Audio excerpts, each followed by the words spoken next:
Em 2 de agosto de 216 a.C., o exército romano foi completamente massacrado em Canas. Aníbal parecia ser imparável. Essa foi talvez a pior derrota da história da Roma antiga. Após o início da Segunda Guerra Púnica, Aníbal parecia imparável, conquistando vitória após vitória.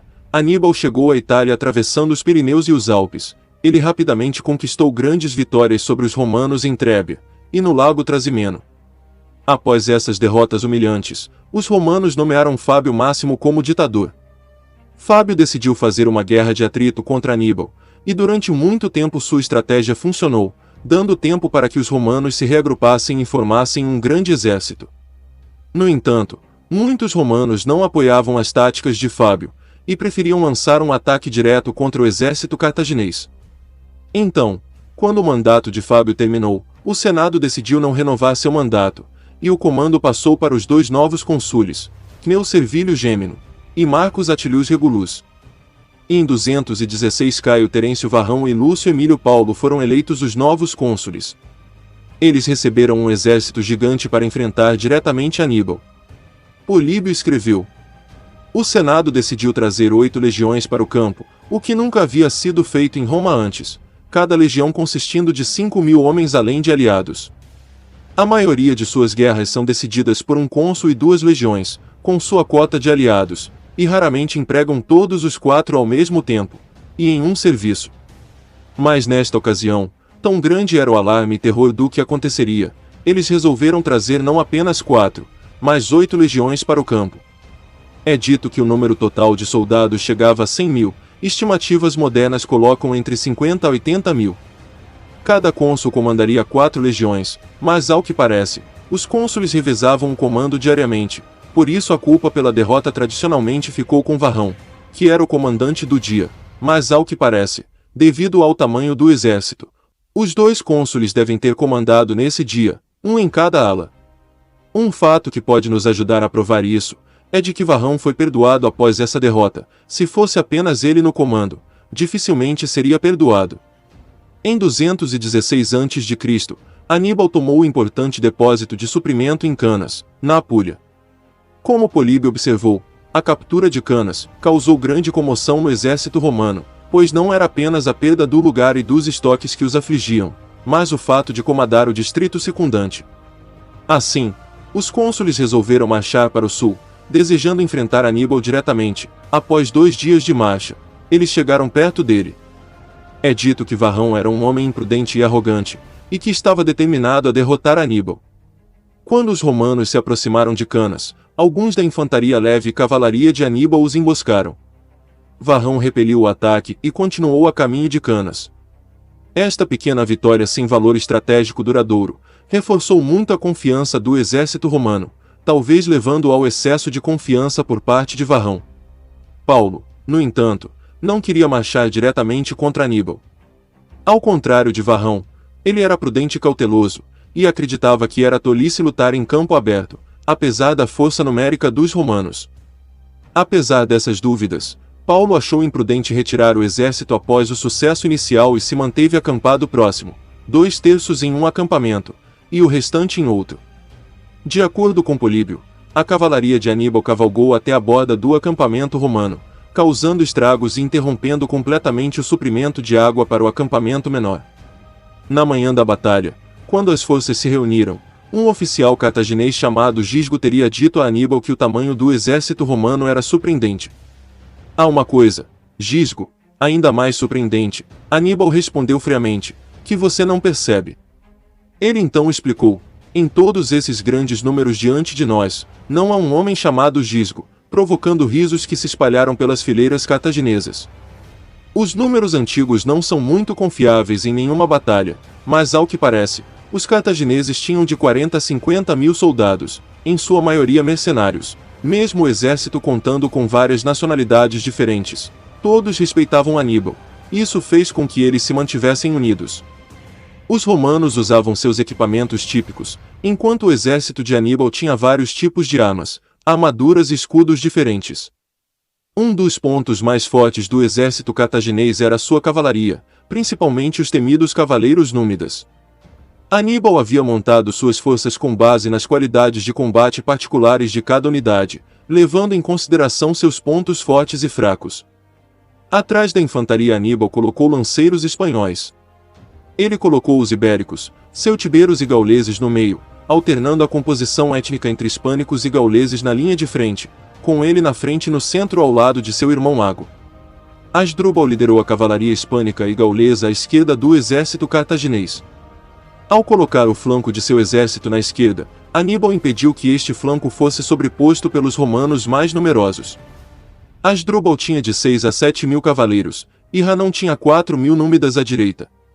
Aníbal queria que sua cavalaria superior derrotasse a cavalaria romana, para que depois atacassem a retaguarda da infantaria romana. Os romanos estavam na frente da colina que levava a Canas e cercados em seu lado direito pelo rio Alfidus, no lado da cavalaria de Asdrúbal, de modo que seu flanco esquerdo era o único meio viável de retirada. Além disso, as forças cartaginesas haviam manobrado para que os romanos ficassem virados para o leste. Não apenas o sol da manhã brilharia nos olhos dos romanos, mas os ventos do sudeste soprariam areia e poeira em seus rostos quando se aproximassem do campo de batalha. A análise de Aníbal para planejar cada movimento da batalha se provou decisivo. À medida que os exércitos avançavam uns sobre os outros, Aníbal estendeu o centro de sua linha, como Políbio descreveu, o resto deles em contato com essas companhias, mas gradualmente caindo, de modo a produzir uma formação em forma de meia-lua, a linha de flanco se afinando à medida que se prolongava, sendo seu objetivo empregar os africanos como força de reserva e começar a ação com os hispânicos e celtas. Políbio descreveu o centro cartaginês como implantado em um crescente, curvando-se em direção aos romanos no meio com as tropas africanas em seus flancos em uma formação escalonada. A batalha começou com um feroz combate de cavalaria nos flancos. Políbio descreveu muitos dos cavaleiros hispânicos e celtas desmontando devido à falta de espaço para lutar a cavalo, e chamou a luta de bárbara, no sentido de sua brutalidade. Quando a cavalaria cartaginesa conseguiu a vantagem, eles derrubaram seus oponentes romanos sem nenhuma chance.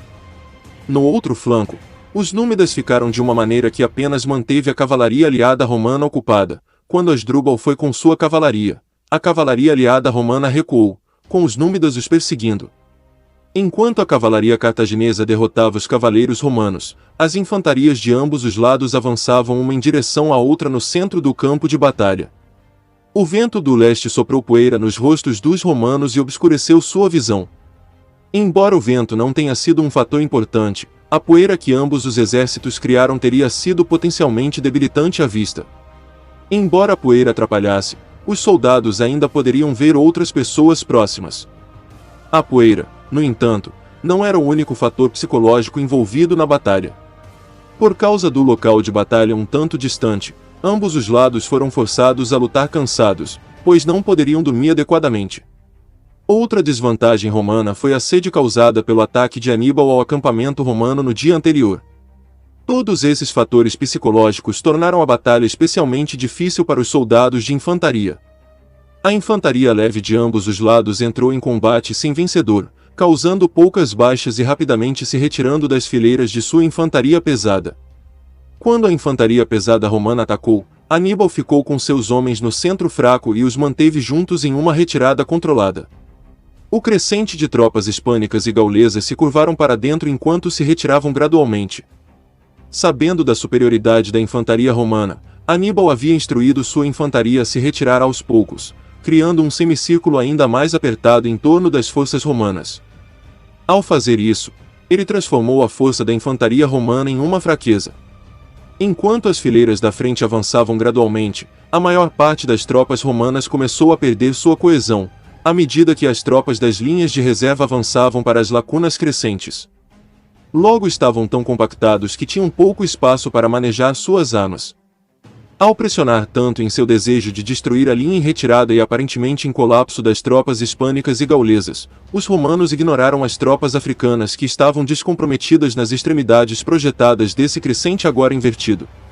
Isso também deu tempo à cavalaria cartaginesa para expulsar a cavalaria romana em ambos os flancos e atacar o centro romano na retaguarda. A infantaria romana, agora desprovida de proteção em ambos os lados, formou uma cunha que se aprofundou cada vez mais no semicírculo cartaginês, entrando em um beco formado pela infantaria africana nas alas. Neste ponto decisivo, Aníbal ordenou que sua infantaria africana se voltasse para dentro e avançasse contra os flancos romanos, criando um cerco em um dos primeiros exemplos conhecidos de movimento de pinça. Quando a cavalaria cartaginesa atacou os romanos na retaguarda, os cartagineses do flanco os atacaram à direita e à esquerda. O avanço da infantaria romana foi interrompido. Os romanos foram cercados sem nenhum meio de fugir. Os cartagineses criaram uma barreira e começaram a massacrá-los um por um.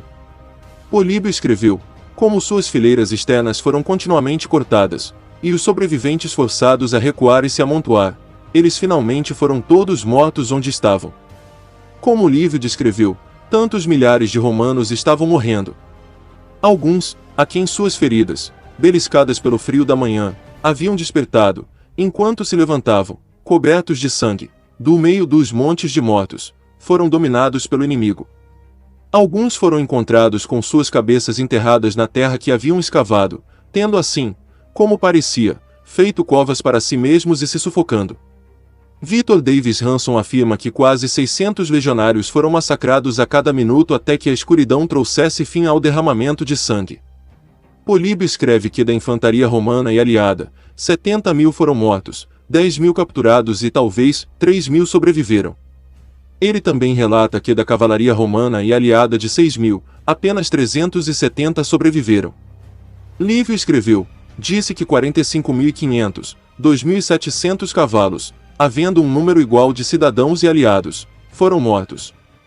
Além do cônsul Paulo, Lívio passa a registrar que entre os mortos estavam 2 questores, 29 dos 48 tribunos militares, e 80 senadores.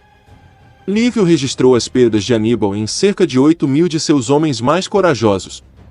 Políbio relata 5.700 mortos. Cada fonte antiga cita números diferentes, então é muito difícil saber os números exatos, mas sabemos que de 40 a 70.000 romanos foram mortos ou capturados em Canas, um número simplesmente gigante, a derrota mais significativa da história romana, devido à destruição do seu maior exército. Em Teutoburgo, Carras e Araúzio, os romanos sofreram grandes derrotas, mas tinham várias legiões disponíveis em outros lugares. Já em Canas, todo o grosso das legiões romanas foram destruídas. Essa vitória deu a Aníbal e os cartagineses grande confiança de que poderiam vencer a guerra. Era a hora certa de invadir a própria cidade de Roma, mas por algum motivo ele decidiu não cercar a cidade. Eu já fiz um vídeo tentando explicar o porquê dele não cercar Roma. Vou deixar o link aqui. Após essa humilhante derrota, os romanos usariam as táticas de Fábio Máximo, para evitar um confronto direto com Aníbal até que eles pudessem organizar um contra-ataque, que seria organizado por Cipião Africano, que evitaria a rendição de Roma, e derrotaria separadamente os exércitos de Cartago, até chegar à batalha decisiva de Zama, onde ele derrotaria Aníbal e colocaria fim à Segunda Guerra Púnica.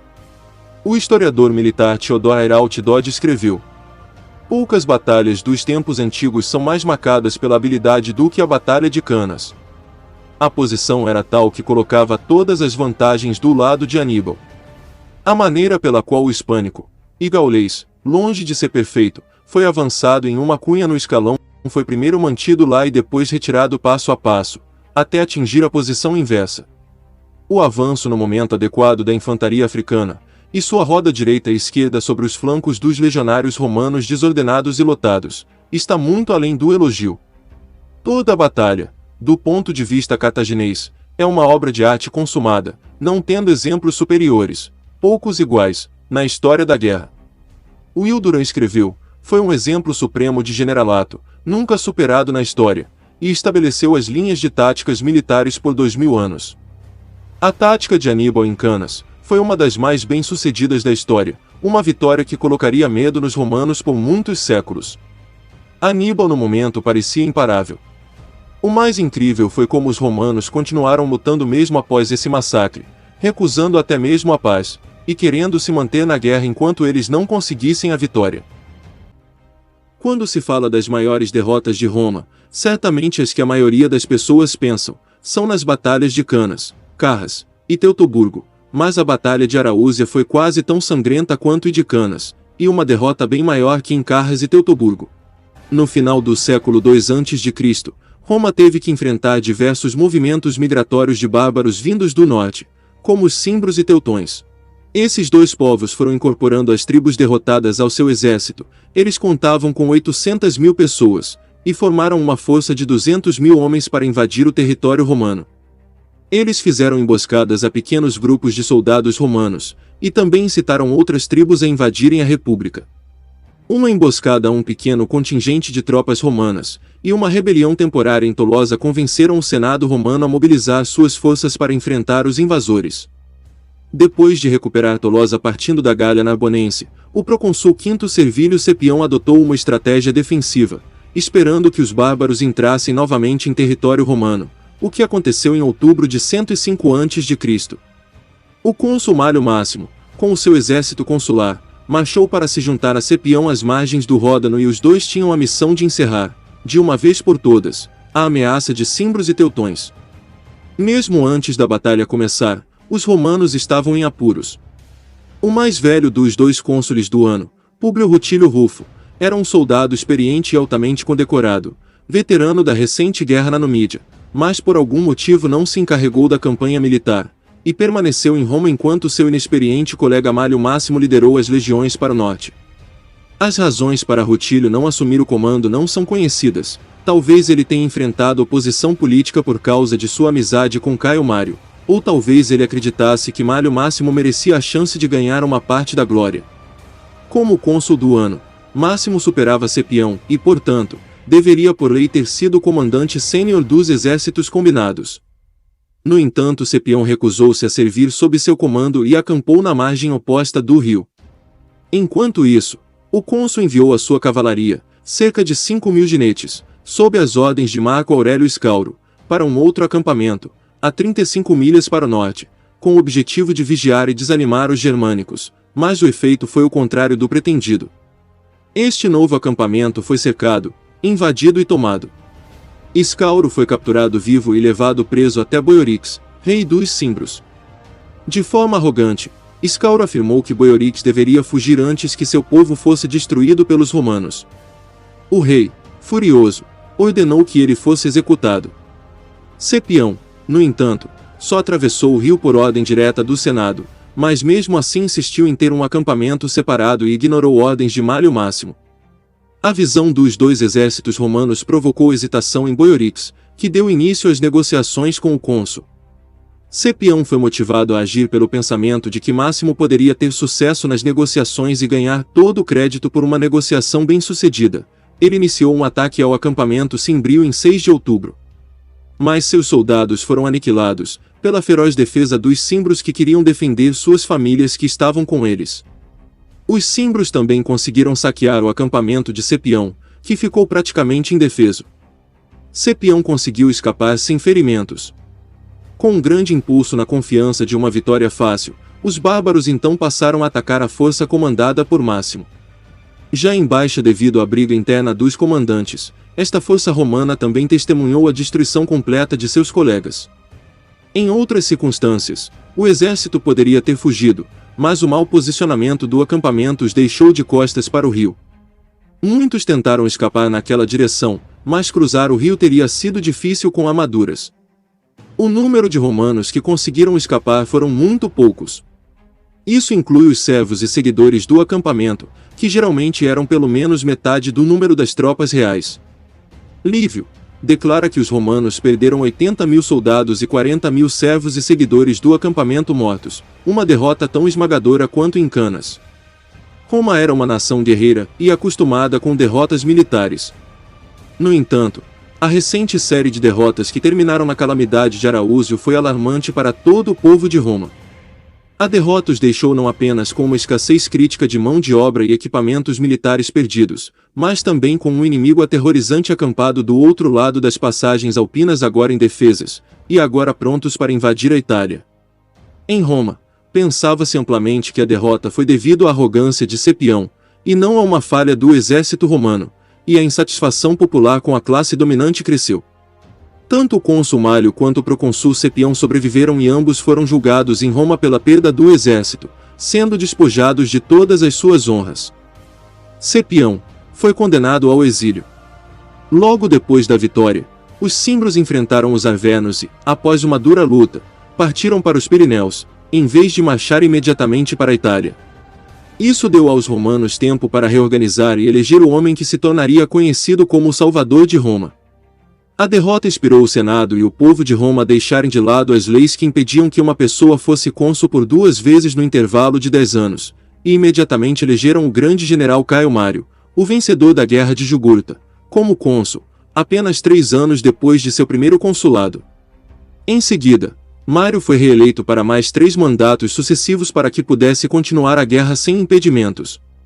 Em 102 a.C., os Cimbros e Teutões se uniriam para invadir a Itália com uma força gigantesca de mais de 100.000 homens. O que impedia a invasão da Itália era apenas Mário e seus 40.000 soldados, onde enfrentaria os bárbaros em 2 novas batalhas, que iriam decidir o futuro de Roma.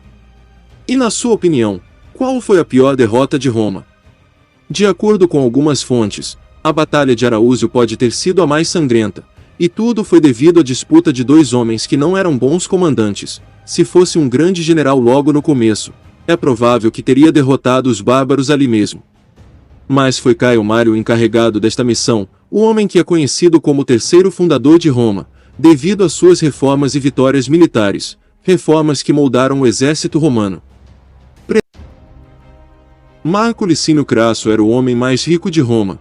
Ele fazia parte do primeiro triunvirato, ao lado dos lendários Pompeu e Júlio César. Pompeu e César eram grandes conquistadores e já tinham conquistado muito em nome de Roma.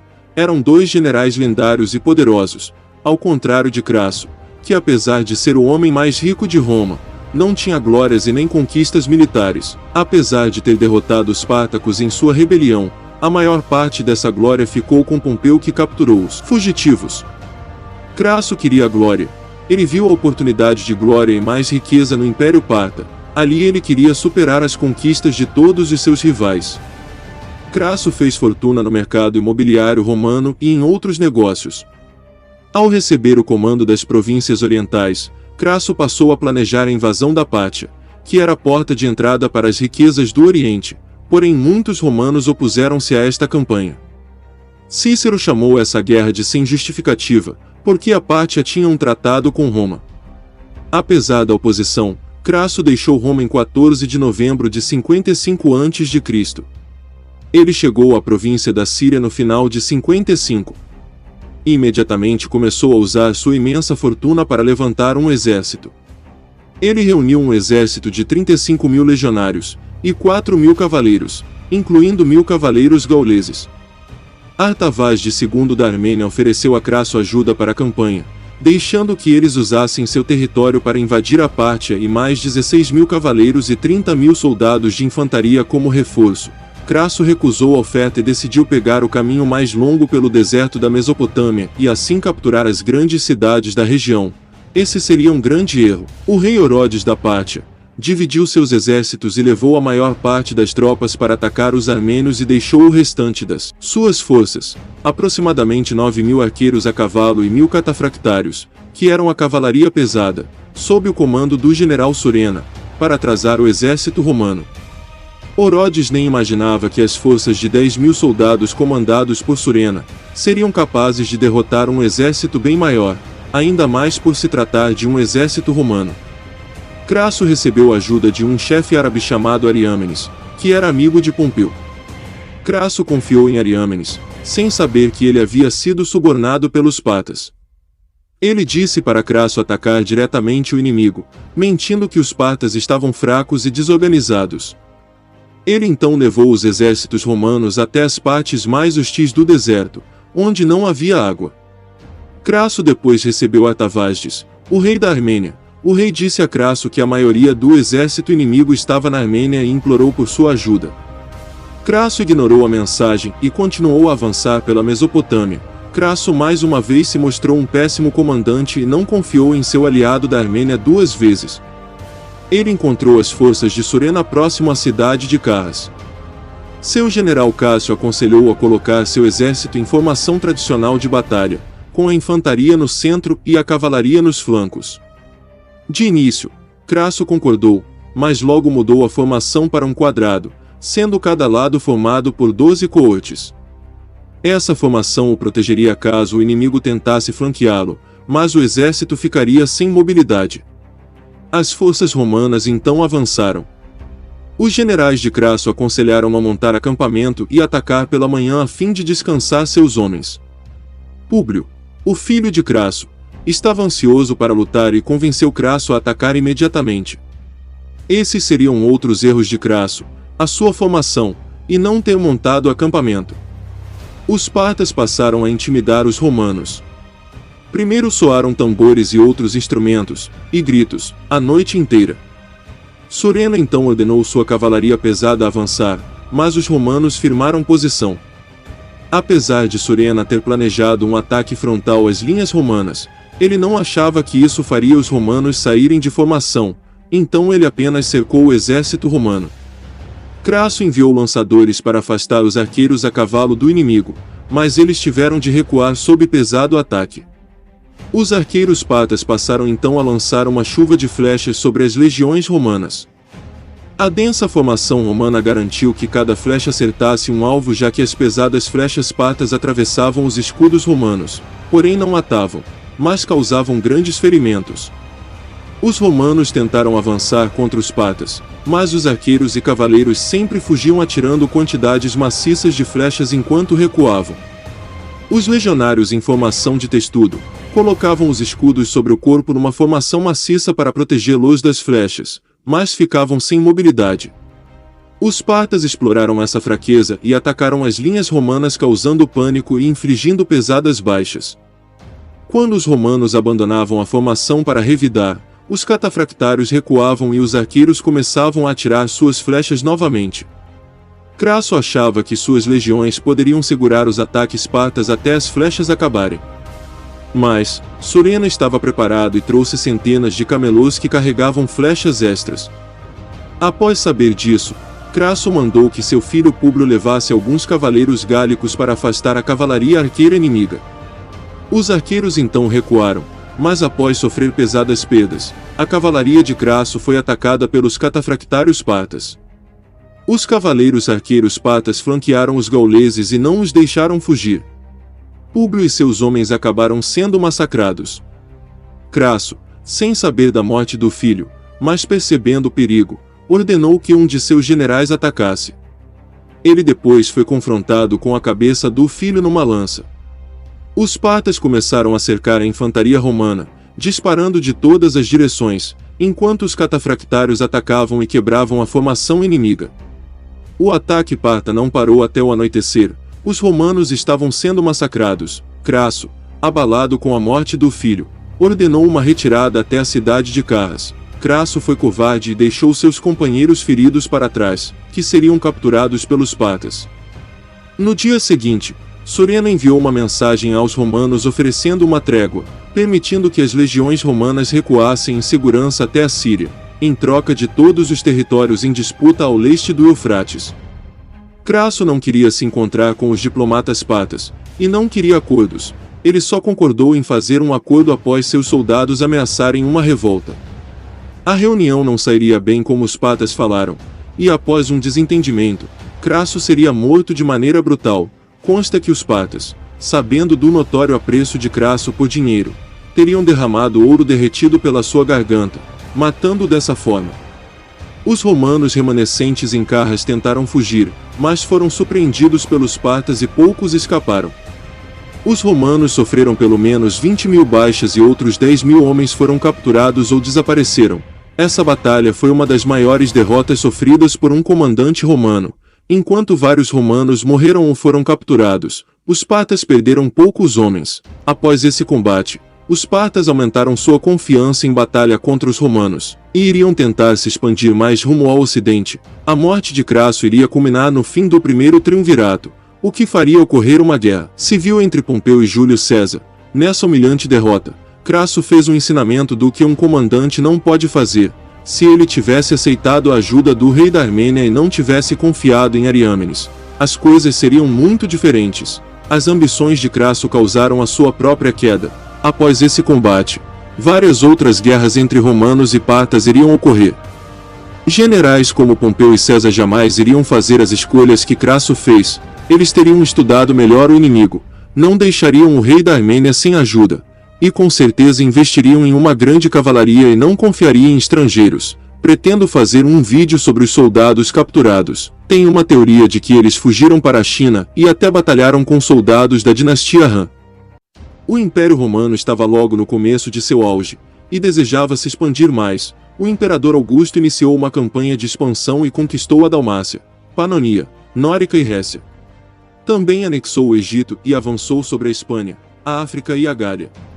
Depois, concentrou suas atenções nas terras além do rio Reno, em uma área que passou a ser chamada de Germânia. Os germânicos eram um povo totalmente diferente dos romanos. Entre 10 a.C. e 6 d.C., o general Tibério, enteado de Augusto e seu futuro sucessor, realizou diversas campanhas na região. Era uma missão difícil, era um território desconhecido, habitado por diferentes tribos autônomas, desorganizadas militarmente, mas ainda assim com tradição e entusiasmo no combate. Após uma série de conflitos, Tibério declarou que os povos haviam sido subjugados e que a Germânia estava pacificada. Nomeou Publius Quinctilius Varus governador da nova província romana no ano 7 d.C. Nascido por volta de 46 a.C., Varus havia se tornado aliado de Augusto durante os primeiros anos de império. Em 8 a.C., foi procônsul da província romana na África, e, no ano seguinte, se tornou governador da Síria. Durante esse período, ficou conhecido por cobrar altos impostos e pela violência com que lidava com os rebeldes. Em 4 a.C., foi enviado a Jerusalém, para conter uma revolta iniciada após a morte do rei Herodes. Varus crucificou 2.000 judeus. Quando Varus assumiu o governo da Germânia, o sentimento geral era de sucesso. A conquista da nova província parecia um sinal de que o império se aproximava do auge de seu poder e, após tantas vitórias, o exército romano era considerado invencível. Havia agora uma próspera economia transfronteiras, e o fato de que algumas tribos haviam optado por se tornar aliadas deu uma impressão de pacificação, reforçada pelo grande número de guerreiros germânicos dispostos a se alistar como tropas auxiliares do exército romano. Essa falsa impressão de paz e prosperidade traria consequências fatais para o império. Arminius foi um desses que se alistaram. Era filho de Segimerus, chefe da tribo germânica dos Cherusi. Ainda na tentativa de conquistar a Germânia, Tibério fez uma proposta a Segimerus. Em troca do apoio, seu filho teria a oportunidade de receber uma educação militar e construir uma carreira no exército romano. Aos 8 anos, Arminius partiu para Roma, onde recebeu a mesma educação que qualquer aristocrata romano de sua idade. Por volta do ano 1, foi admitido na classe aristocrática da ordem equestre, o que facilitou o início de sua carreira militar. Tornou-se comandante auxiliar a serviço do império. Causou uma ótima impressão nos militares por sua força e disciplina, e recebeu os direitos de cidadão romano. No ano 6, Arminius se uniu às forças romanas para combater uma revolta na província de Pannonia, atual região da Hungria e Áustria. Arminius retornou à Germânia no ano 7, quando os romanos haviam estabelecido o controle da região. Para os romanos, as origens e as habilidades diplomáticas de Arminius eram ideais para lhes assegurar o bom convívio com as tribos germânicas. Pronto para assumir sua posição como herdeiro de seu pai, ele era o embaixador perfeito para convencer os queruscos sobre os benefícios das relações amigáveis com Roma. Assim, ao mesmo tempo em que se tornou o líder dos queruscos, Arminius assumiu a importante função de ser conselheiro de Varus. Considerado um homem de total confiança, e estava a par de todas as estratégias romanas e tinha a influência necessária para nelas interferir, se assim desejasse. O retorno à terra natal transformou suas ideias. Vendo de perto a situação da Germânia, ficou insatisfeito em relação ao domínio romano sobre seus compatriotas. Varus, que havia recebido a ordem de tornar a região definitivamente uma província romana, começou a cobrar altos impostos e a tratar os germânicos como serviçais.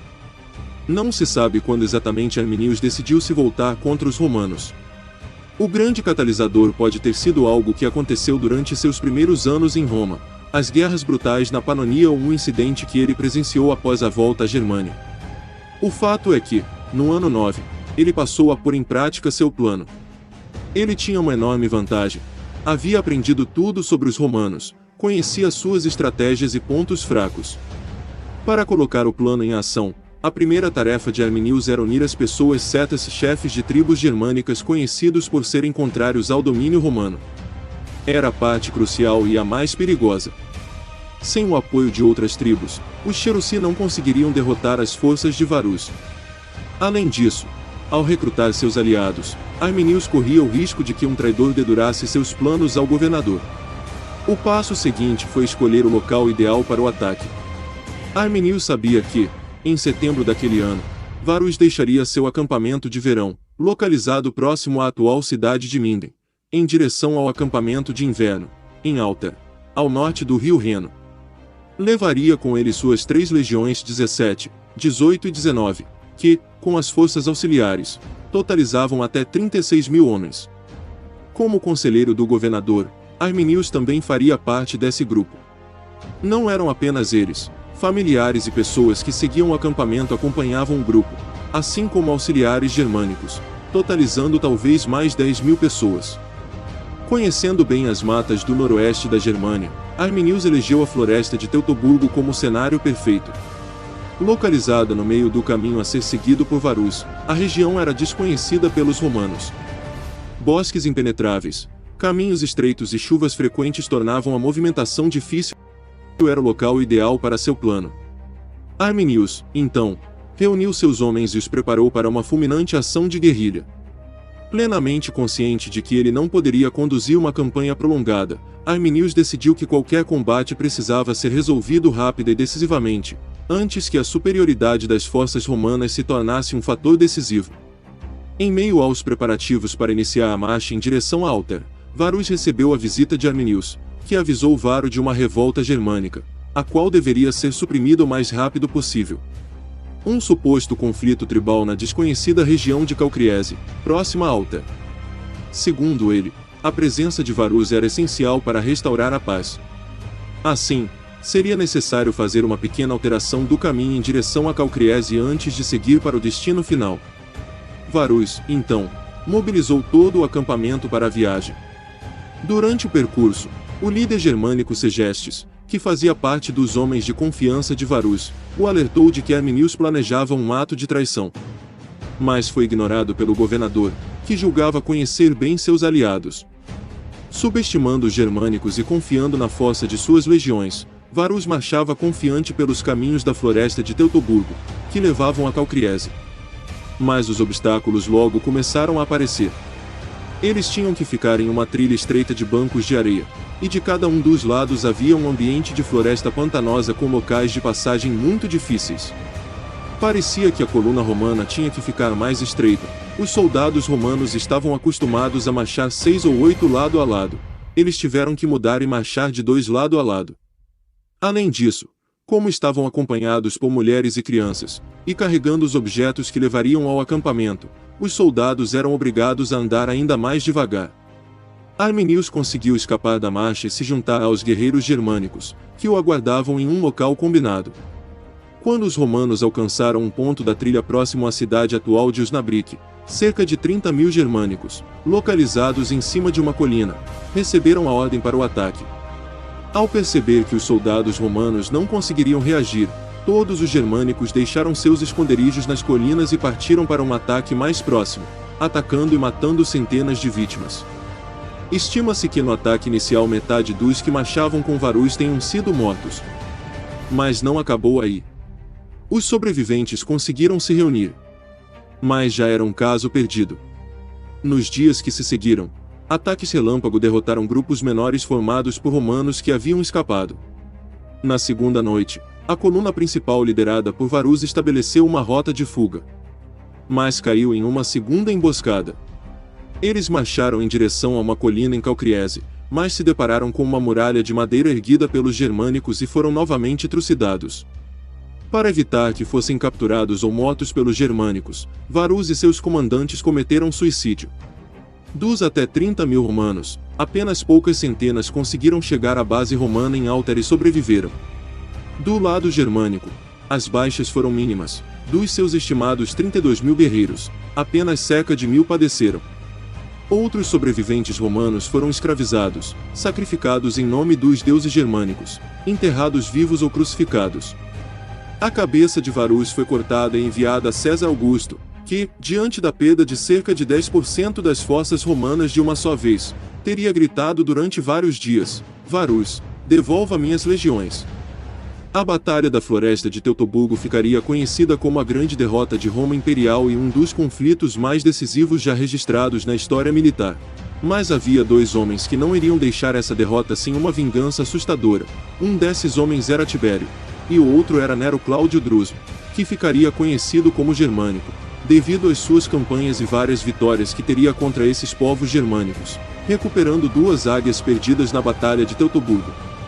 Muito obrigado a todos vocês que assistiram até aqui. Deixe seu like. Se não for inscrito, se inscreva e compartilhe com seus amigos. Nos siga no Instagram e entre no nosso grupo do Facebook.